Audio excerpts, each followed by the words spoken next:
Mga ka-vlogs, ngayong 2025, papalitan na natin yung plastic na lagayan ng bigas ng stainless steel. Nagpabudol na tayo guys at nag-order na tayo ng stainless steel na yan. Ayan na, open na natin. Tadan! At yan na nga.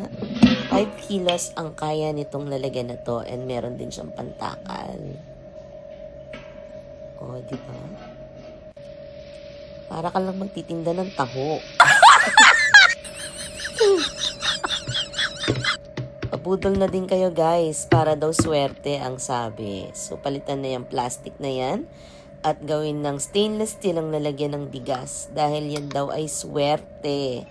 So para sa ekonomiya, let's go swerte-swerte.